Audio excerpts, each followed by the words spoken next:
Hey guys, in today's video, we have a really exciting guest to be here. I think it's the perfect person for this moment for us to talk about. If you've been online and you follow anybody that's related to Google business profiles or local SEO, you've probably seen him talk before. His name is Brad Wetherall, and not only has he gone off with his agency life, but before that, he was at Google for a decade overseeing operations for Google Maps and Google business profiles.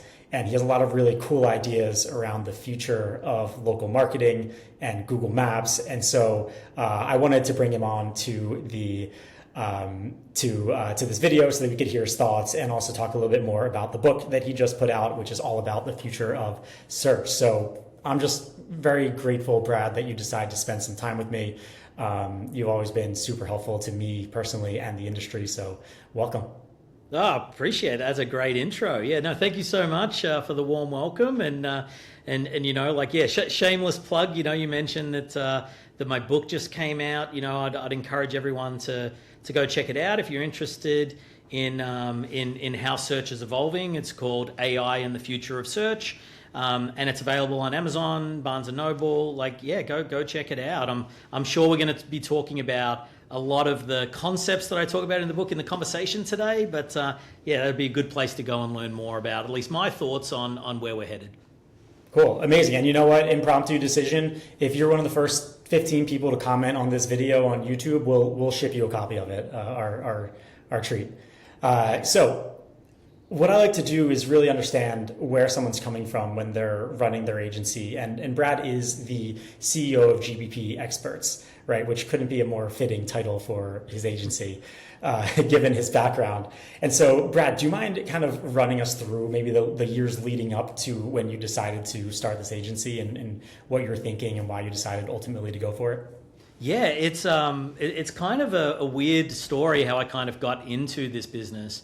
Because when I left Google, I was really looking at my next opportunity, and I started having discussions with Apple, with Amazon, with Microsoft, some of these other kind of like major, dare I say, competitors to Google, and during that time, a whole bunch of industry experts were reaching out to me asking me for advice on how to optimize their Google business profile, how to work with Google support, which was what I was responsible for. I was the director of operations for a couple of major Google products. And so, when I started falling into doing some consultations, doing some speaking engagements, like at various conferences. And so I kind of realized that there was a market for GBP experts out in the wild, right? Like to be able to give that advice, to give consultations. And ultimately what we found is that, complementing other marketing agencies was a really strong part of our value, right? Like where my goal was not to come into the market and compete with the agencies. It was to come in and help the agencies, right? So if agencies had issues with GBP, those real complicated things that you couldn't resolve, suspensions that you couldn't get back, or a client went in and deleted a bunch of listings by mistake, and it's like, oh, they're gone. They're actually not. I can get them back, right? So all these things, and I'm like, hey, there is actually value here. And so, when we created the GBP Experts, it was really designed to try and amplify the expertise of a lot of existing agencies. And that's really where a big part of our servicing comes from, where we white label our service. We provide with a lot of different options for agencies where we could be completely hidden and obfuscated from your client base, where they don't even have to know we exist, and we can just work directly with agencies on the heavy lifting. We could do the subcontractor model where we can work directly with your client to resolve the issue. We even do a referral thing. So if you refer us directly to the clients, and we'll kick you a commission. So there's a number of ways in which we want to try and support agencies. So this is really a business stemming from how do we really help the agency community? I think that you would think, it was funny. I was at Brighton SEO last year, and I had a booth for the GBP Experts, and there was a bloke next to me. I think it was MapRank was right next to me, and I was chatting with the business owner, and he's like a great guy, and we were just like, like the community and the environment is so welcoming and nice and friendly. And I'm like, this is just a great place to be, that we can kind of like help each other. And so that's kind of a big part of the culture that I'm really trying to bring with the GBP experts, is like, how do we help each other? I mean, digital marketing is hard enough, right? Like with Google changing their mind every 30 seconds, like I think that it's a great community, and I just really want to try and embrace that and build the community up. Yeah, I love that. And it's true. Like the odds of any one person overlapping with clients with any one other person are extremely unlikely. Yeah. The industry that I came from before this was very small. Basically owning the entire market was around maybe 5,000 customers, right? Like that. And so it was a highly competitive one. There was really only a winner take all scenario. But that's what actually drew me to the local marketing world was tens of millions of potential clients, and like we can all kind of grow together and improve together, and ultimately help small business owners succeed, which is an amazing thing to do. To provide some data to that point is that when I was running GBP at Google, we had about, I think it was at the time, it was about 140 million businesses registered in the product, right? So just think of the scale of that, right? Like I think Google thought that there was about 400 million businesses in the entire world, right? Like so that's and we also thought that COVID probably knocked a bunch of them out. We suspected that a third of businesses during COVID were going to shut down. But on the back of that, a lot of businesses were created, like new businesses and new areas. So to go back to your point about the size of the market share, it's huge, right? And it's not surprising that a lot of the agencies that I work with specialize in a particular industry, right? And it's like that they're the marketing agency for moving companies, for locksmiths, for plumbers, whatever it may be, and it makes sense because the market can support that, it can sustain it. Yeah, and so let's speaking of how many agencies the world can support. There's a lot of people, I think, that might watch this video that are in the beginning innings of launching their agency, and they're looking for the best growth channel. For you, it's kind of your reputation. There's very few people in the world that understand this industry better than you. And so you probably get a lot of clients that way. What are the other techniques maybe that your partner agencies are using, or that you're just hearing anecdotally, that are working very well to help agencies get more clients? Yeah, I mean, I think that you got to be willing to learn, right? I think that it's even very humbling for me, who spent over a decade leading the Google Business Profile at Google, is that like the landscape is shifting so much, right? Like, I mean, in part, that's why I wrote the book, because AI is really revolutionizing a lot of things. And, I left Google, at the beginning of 2024. So it's like, 2 years ago now. And man, a lot has changed in just those 2 years, right? Like, and everything's evolving, and we're kind of seeing, local SEO is a specific example, right? Like we're seeing the map packs start disappearing and getting replaced with AI versions of the map pack, right? And I think that that's kind of a very interesting evolution. So like for, in a way, that's leveling the playing field for a lot of new people entering the market, right? Because the landscape is changing. And so, having a ton of expertise in optimizing the local pack might not be as valuable as it once was. And so the real trick is, and the real passion you need as a business owner going into the field of digital. First, I would say, like, why are you choosing to go in the area of digital marketing? Digital marketing is difficult. It's hard, right? And so like you got to have a passion for it. You got to be interested in seeing how things are changing, right? And how things are evolving. And you gotta geek out a little bit on it, on being like, wow, this is like new and it's cool. And you need to experiment. You need to say, like, what if I change this thing? What impact does it have? And I don't think that behavior ever goes away, right? It's like, if you're not willing to do that, then you're going to get left behind, right? And all these younger, motivated agencies are going to take your place. Right. And so I think that, You don't have to have a resume with 10 years of Google experience to do well. You just have a passion, and you got to be willing to experiment and learn. And I think that the other pro tip I would give is like, be active in the community, right? Like, I think that the agency community is your friend, right? Like, don't think about it as competition. It's there to support you. I know I certainly embrace that. And if any agency were to call me up, I'd be willing to give them, as much time as they want, right, to try and coach them through being successful. Yeah, that was actually a pretty surprising thing to me as well. We launched our agency partner program, a year and a half ago, 2 years ago, and I'm just like so, I don't know, interested and like I admire how willingly people share in the community, like what's working, what's not, just to bounce ideas around each other, because it really is like everybody can win together. It's not like if you have the secret sauce or something's working well, only you need to have it, or else your agency is going to struggle. So I totally agree. Be active in the community.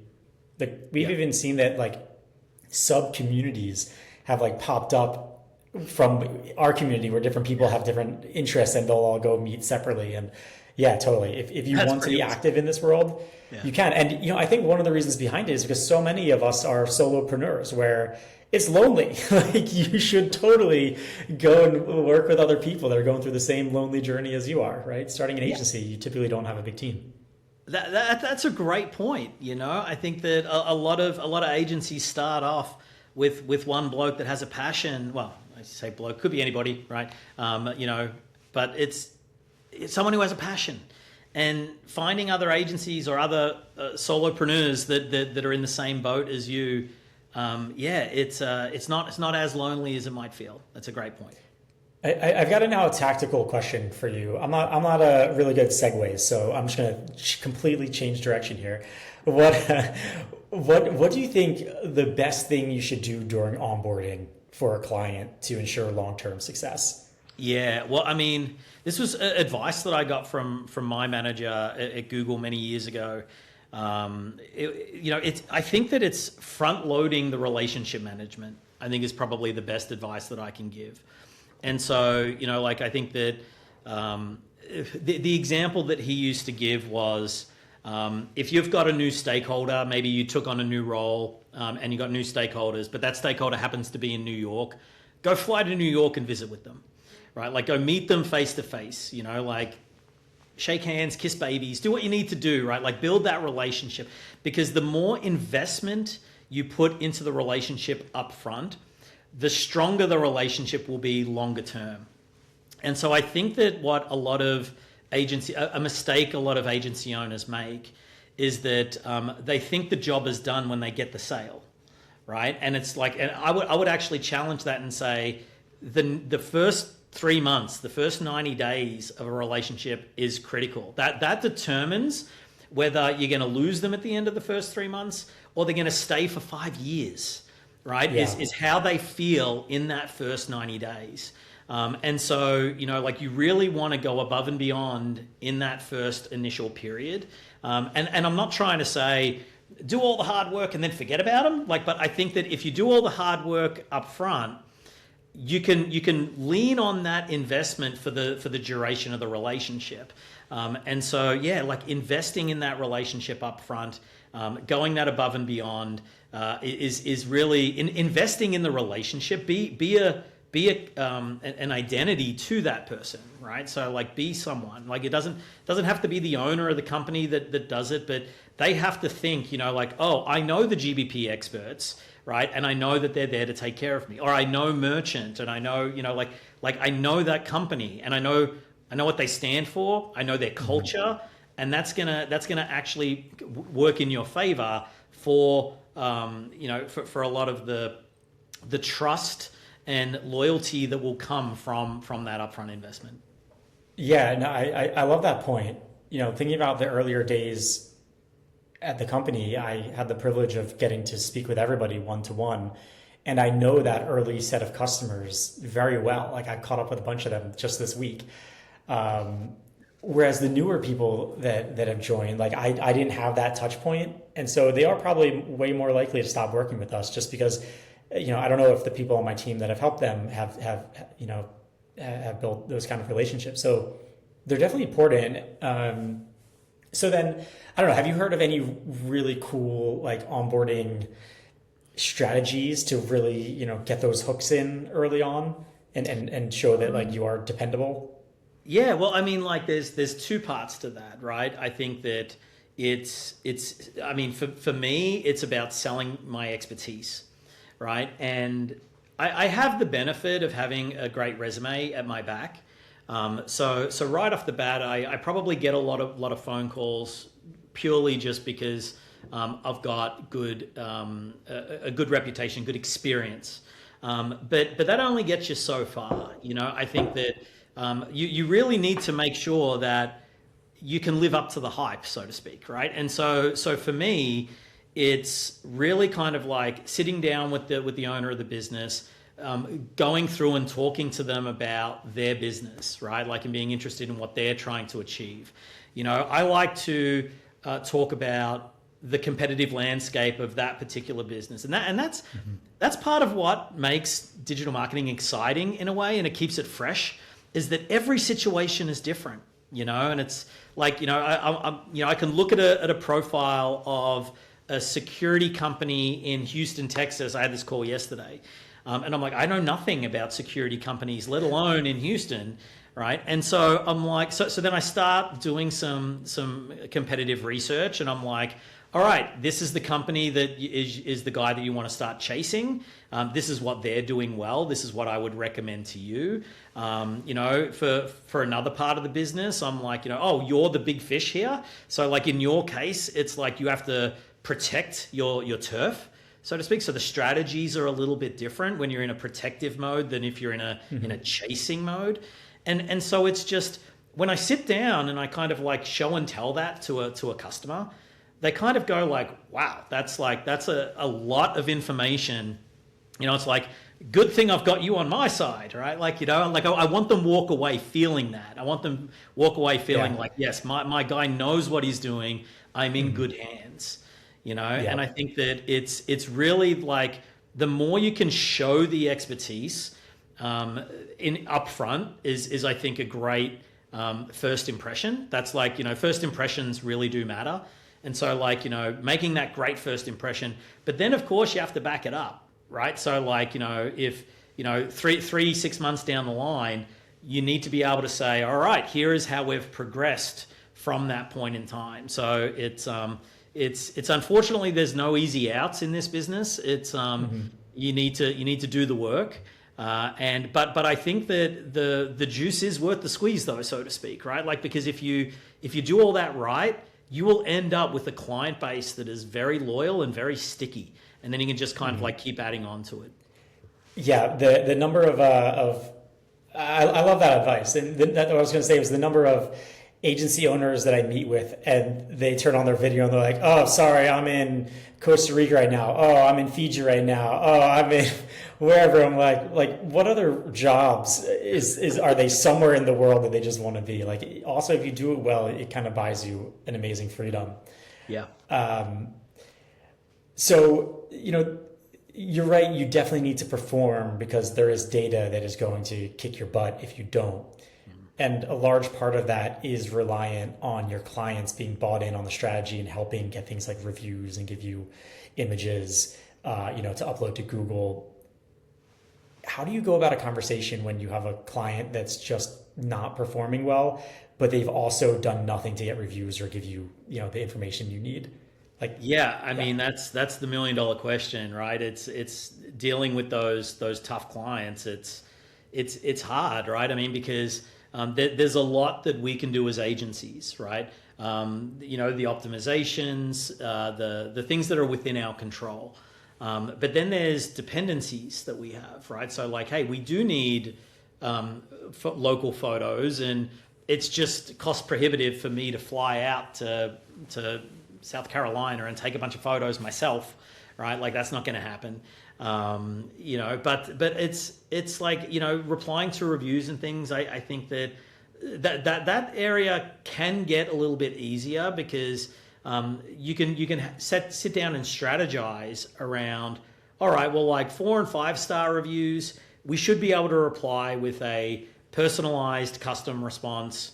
But it's non-controversial. It's like, thank you for your positive review. Glad that Joe was able to do this really great service for you. That's a little bit like, and even on the 1, 2, and 3 star reviews, it's like just try and route them to call you, right? Like that's kind of the path to take. And so, you know, there's if you can negotiate some strategies up front, it can help. You know, the other thing that I like to do with like acquiring photos is, and this I think comes back to the strategy of front loading the relationship, because in many cases I'm like, look, if you can give me 52 photos, I'm going to drip 1 photo into your profile a week, and I'm good for a year, right? Mm-hmm. I got a year's worth of data, and I can feed Google with the freshness that it's desiring. You know, better yet, give me 100 photos, and now I've either got it for 2 years, or I could do twice a week, right? Like, you know what I mean? It's like little strategies there, yeah. And so that way, it's the burden is not on the business owner to be in the industry of digital marketing, right? Because they just want to run their business, right? Like they don't want to have to think about it, most of them anyway, right? And so to the extent that the service that you're, like an interesting way for marketing agencies to think about their job is you're buying back time from the business owner, right? So you're doing this service for them. You're the CMO of their company so that they can focus on doing what they do, right? So you're buying back their time. So if you think about it from that perspective, what opportunities do you have to kind of get the information that you need in kind of like small chunks that allow them to do that so they don't have to worry about it? And then you can focus on the fueling and the feeding and the nurturing of the profiles themselves, mm-hmm. or whatever it may be. Maybe, you know, it's a website even, right? It's like content creation that you might be creating. But it's, you know, to the extent that you change your mindset a little bit, into you're buying back the business owner's time, then, or they're buying back their time, essentially. It kind of thinks, it gives you ideas on how to solve those problems that is going to avoid that problem. We see them as a problem, and the business owner's like, yeah, you know I should be doing all this stuff. I just don't have the time. And so like, if we know that that's one of the problems that we're trying to solve, that time management piece, it allows us to get creative with how we solve that problem. Mm-hmm. Yeah, no, I like that. And front loading the work too, I think is great so that you're less of a burden to them ongoing. So no one likes getting an email from the same bloke every week being like, can I get more photos? Can I get more photos? Can I reply to this review? Right? Like it's just... Yeah, eventually it just becomes like white noise and like, they don't even look at the email anymore. Yeah. So like you have a pretty long history when it comes to Google Business Profiles and Google My Business. And, you know, I remember I saw you speak at Brighton 2 years ago, about 2 years ago. And you had a slide that had all the different names of what GMB, Google Business Profile, was called. And I thought it was just funny. So you know, you've seen it evolve a lot and had a lot to do with that evolution of it. What's happening now? What do you think? I think we're taking a bunch of little leaps. What do you think we're actually getting to? Yeah, well, there's 2 parts to that, right? So the first part is how does Google think of the GBP profile product, right? And you can even see this in the in the evolution of GBP or Google My Business. That's the one thing that still bugs me. Like I was part of that naming rebrand from Google My Business to GBP, and everyone still calls it Google My Business. And I'm like, everyone hated that name. And it's like, it's so sticky. It's like, anyway, so like that's why I always have to laugh when people bring that up. Anyway, but Google thinks of GBP as a platform, right? It doesn't think of it as a product. And so, you know, and this is evident too, because the GBP experience on search is different from the experience on Maps, and it's different again on mobile search and different again on mobile maps. They're 4 different experiences, different interfaces, and because it was 4 different teams that were building those interfaces, right? And so the GBP team wasn't responsible for the display of the data. They were responsible for the platform, the collection of the data, the management of the data. And when it came to feature functionality, it came down to like, what engagement do we need to get from business owners to collect authoritative information that Google can trust, right? I think that for many years, it's probably still the case. I know I left a couple of years ago, but like engagement was a proxy for data accuracy, right? And the idea was that if a business owner is going into their GBPs and they're replying to reviews, they're making posts, they're uploading photos, they're doing all these activities, then they're more inclined to believe all the other information that's sitting in the profile, the services, the description, all that information, because the hypothesis was that more activity was a higher probability that the data in the profile was accurate. And data accuracy was what Google cared about the most, because if they're going to serve search results, that they really want to make sure that those results are accurate and they're real. And who's Google going to believe? A guy that created a Google business profile 5 years ago and never touched it, right? And someone who's actively interacting with it every day. Yeah, sure, that one 5 year ago profile was accurate 5 years ago, but there's no evidence to support that is still a real world experience. So that's why that information gets eroded. And so today, I mean, like, I don't think that the GBP as a product is at risk of going away at all. I think that the way that it gets displayed is certainly going to change, right? So like we've gotten used to the map packs, we've gotten used to the knowledge panels, right? Like all that is going to make way for new AI experiences. And I think that's where, in my book, I talk a lot about this. I talk about, like how search is evolving. And, if you want to get a preview of what Google thinks the future of search is, you should play a lot more with AI mode, right? Like that feature of search, right? Because even Liz Reed, the VP of search, I actually worked with Liz directly. She used to be the engineering VP of the Geo team. So like, I worked quite well. Now she's the VP of search. And like she said at I/O last year that like, this is the future of search, and was talking specifically about AI mode. Now AI mode is always changing as well, right? I mean, this is kind of Google's thing, is that they don't know what they don't know what the future of search is, right? Like, and when Liz is saying this is the future of search, what she really means is this is the playground where we're going to figure it out, right? And we're gonna experiment with a bunch of stuff, and we're going to throw away a bunch of stuff that doesn't work, and we're going to embrace the stuff that does work. And so, if you really want to track what's happening in the industry, playing around with capabilities in AI mode is a good preview of what's going to get migrated into the AI overview. And we're even seeing right now with AI local packs replacing the traditional local packs, right? But it's all still GBP data. So yeah. the value of the data is not going to go away. That's Google's secret sauce. That's why Google or Gemini is way better than ChatGPT at local intent queries right now. Is because they have access to this information that ChatGPT does not. I do think that's a huge moat, and why they made it more difficult to scrape Google Maps around the end of last year, I think it was. But it was interesting. I saw a video of somebody who did a search for their business on ChatGPT.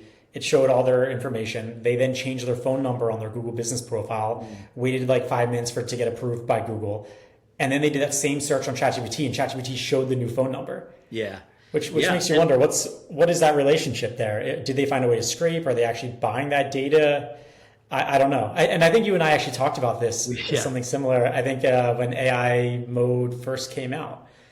Yeah, I have a hard time making definitive comments on that, because even that is changing, right? It's like, what is the relationship between OpenAI and Google, right? I mean, like, and then this is kind of the funny thing about having worked at Google for so long, is that like, Google can be your best friend and your worst enemy at the same time, right? Like, it's like, we'll work with companies that are suing us. Right, and it's like it depends on who you are in that moment, and so like it's wild, because I don't know if ChatGPT was scraping the information, and if that was the case, then Google probably would have been pretty grumpy at that, right? It's like, because they don't want you to do it. Maybe there was a relationship that was worked out, and maybe they were sharing information. Maybe hard to tell. I know that. It's certainly an evolving space, and so I think my recommendation there, or my guidance, is that what happened today may not happen tomorrow, and so like I would be curious to run that same experiment and see if the same thing happened today in today's world. Yeah.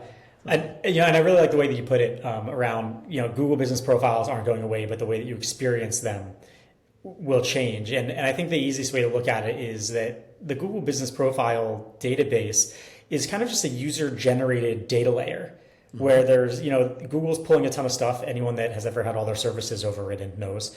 And then they ask the business owners and other people to contribute. And there's nothing like it anywhere, right? Yeah. There's not even a close second. For a minute, you might have thought, oh, Yelp has a chance, but that didn't happen.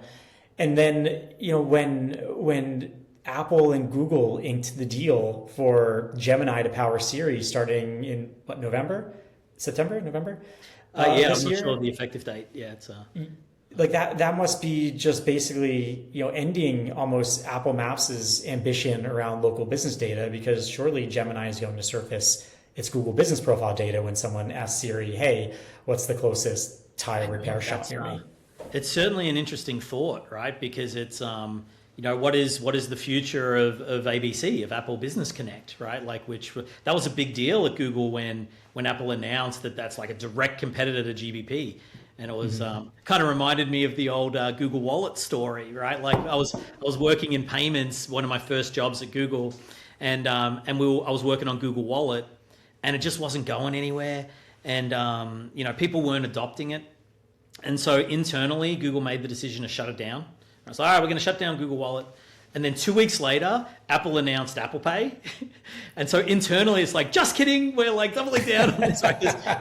It completely evolved the market overnight, right? And so it was wild to kind of like see that play out. And it's a funny story I'll always look back on, because it's like, the market can evolve so quickly, and Google needed to be the company to adapt. And fortunately, they had all this investment in all of this technology, right? Like NFC payments and like all of this stuff, so that they were really able. And you probably remember they announced Android Pay, which then turned into Google Pay, which then turned into GPay. That's another product, by the way, that's gone through about 6 different names. But it's but that was all off the back of the timing of the Apple Pay release and announcement. It was kind of crazy. Yeah, that's hilarious. So you mentioned something else interesting, which kind of aligns with a theory that I've been trying to form. Which, by the way, in case we didn't get 15 views or comments by now, please hold up your book again. Oh yeah, sorry. So people, there it is. All right, if you want this book, comment below, and we'll send you a copy of it for the first 15 people that comment. Because Brad's got some really good ideas. I'll definitely read that myself. So, Ask Maps is a super cool product that was just, I guess launched fully, announced and launched. I love it. I think it adds a ton of value. You made a comment around how the local pack is changing a bit and sometimes being showed an AI version of it. And I've been chewing on these ideas recently around, right now, for marketing agencies that are giving reports to their clients. They're using the core data metrics like number of calls, driving direction requests, clicks to the website. It's kind of all that you can get from the Google APIs. And then they supplement it with heat maps that are basically scraped data sets of what position was your business when someone standing right there search for that keyword that we care about, right? And then you replicate that audit, in a grid fashion. And that's been used for many years, and that's been the gold standard. But in a personalized search environment where everybody is getting different results, and really what you're trying to optimize for is just kind of everyone in every possible search type that someone might do for a business. Is there, what do you think the future of heat maps are, and what might take its place, since they kind of will lose their I'd say, accuracy and relevancy? I mean, you're getting into a very sensitive topic, I think, for marketers right now, which is the ability to measure the impact that AI has had, right? And kind of the AI overview visibility, and how many times am I showing up in the AI overview and for what for? And Google has been notoriously bad at providing that data, so it's very unclear, and that's opened the door to a lot of providers like SEMrush, Ahrefs to try and figure out ways to kind of report on that with using their kind of brute force approach, doing thousands of queries and then trying to, but even that, it's not perfect, because to your point, a lot of these results are customized, right? And so, I think that the future of the grid map reporting, I think, is uncertain. I think that the more local packs, the 3 packs that show up in the search results page disappear, then the source of that grid map is getting fewer and fewer. I mean, sure, people can always still go to Maps and do a search on Maps, but then arguably what you'll be asking is, what is the frequency of people searching on Maps, right? Is that going to decrease as well? Mm-hmm. And now with the Ask Maps feature, right? This is also kind of how AI is slowly chipping away at all of these experiences. And so I think it's early days in terms of, would the grid maps disappear completely? I don't think I'd be ready to make that statement. I think that it is. I think the value of those grid maps will start diminishing the more Google invests in a AI-based map pack and getting it now. What I'm hoping is that there is some other level of AI reporting that can be a replacement for the lack of reporting that we're getting today. And so, I think that whether Google produces something themselves is probably the thing that needs to happen, honestly, because these other third-party systems, they can only go with what we're being shown, right? But Google has a lot of other information that it's sitting on. And so, we really need to kind of let Google help us a little bit in getting some access to this information. I think that I've seen, going back to the AI mode example, is that when you do searches that render GBP information, and it'll bring up inline local business results, and you click on it and it brings up a version of GBP data. It's not actually the information, but that click, right? Clicking on the business in AI mode and having it open up the profile, is usually where that interaction will end. A lot of the times it doesn't go that one step further where it clicks over to a website or anything like that. And so this is where the crocodile effect of impressions going up and clicks going down, right? It's getting, embellished, right? It's getting worse, frankly. And so I do hope that Google kind of can see that this is a problem for a lot of marketers that are really trying to understand the market share that they may have in a particular search. I always thought the grid maps were brilliant in being able to show. I still use them to this day, frankly, when I'm doing competitive analysis, right? Because it's really helpful for me to see the proximity of your competition, right? And to be able to be I'm not ranking very high in this area of the grid map. Why is that? And then when I click on it, it says, because there's a really strong cluster of competition in that area. I'm like, all right, well, that explains it. You know, it means that even all the optimization that I do, I'm probably not going to be able to get number one in that spot just because of proximity, right? Just for no other reason, you know? So I don't know, there's a little bit of me predicting the future here, and there's a little bit of me hoping that we have some more data. I mean, being a Google guy, I kind of like lean into the data of things. And I do see this becoming a gap. And I'm optimistic that that something will fill that gap. I just don't know what it will be yet. Yeah, I feel very similar to you. Whatever it is, it needs to be visual and beautiful, because that will be sorely missed from otherwise very dry black and white reports. Yeah, the grid maps are brilliant, right? Like, I think that it would almost be a sad day if those things actually did die on us, right? Because the amount of value that it brings is tremendous. So. Yeah, I feel like it will exist, but it will be, and here's how you did on Google Maps. Yeah. Right. And Google Maps is only whatever percentage of your total impressions that you got. So, you know, not the headliner, but it's there to show you how you're doing on one of the channels. Yeah. Yeah, I think that might be the way that it goes. You know, I think that with everything though, it's evolving. You know, I think that I'd be cautious to use definitive language that, you know, people will go out there and say SEO is dead, right? And I'm like, it's definitely changing. I don't know if I'd go so far to say that it's dead, right? You know, but I'm an optimist, you know, by nature. So I'm kind of like, you know, yeah, it's going to change. It'll change.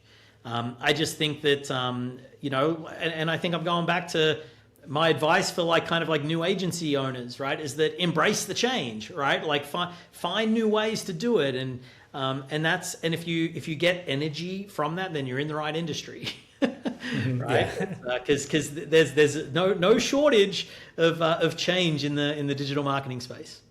Yeah, that's what makes it fun. That, and to your point earlier, you get to dive in and learn a whole lot about a mechanic business one day, med spa the next day, you know, and then you learn everything about plumbing that you never thought you would know just by getting to speak with business owners, which is super fun. I mean, the amount of time I spend with professional services industries is crazy, right? It's like, I had a meeting this morning with a restaurant owner. And I'm like, oh, that's great. I never get to speak to restaurant owners, right? Like, I'm always talking with HVAC people, garage door repair, like all the the home services industries. Amazing. Well, Brad, I really enjoyed this conversation. We've gone a little bit over what I asked for your time, so thanks for sticking around a little longer. Is there anything else that you want to share with anyone that might be watching? No. Well, I mean, like, since I'm talking to an audience that is made up primarily of agencies, you know, I think that if you are having challenges with GBP and you are seeking maybe someone to assist you in that area, right? Like, in a white label capacity, give us a call. Like, that's kind of our bread and butter. That's what we enjoy, supporting you as a business. And we've got a lot of flexible options to work with you. And you can just check us out on thegBPExperts.com. You can hit me up on LinkedIn. You know, I'm always open to kind of networking and meeting with other agencies. So don't be shy. Yeah. So. Cool. Amazing. Well, thanks again, Brad. I really appreciate it always. And hopefully we'll get a chance to catch up again soon. Thanks. Certainly will. Thanks, Justin.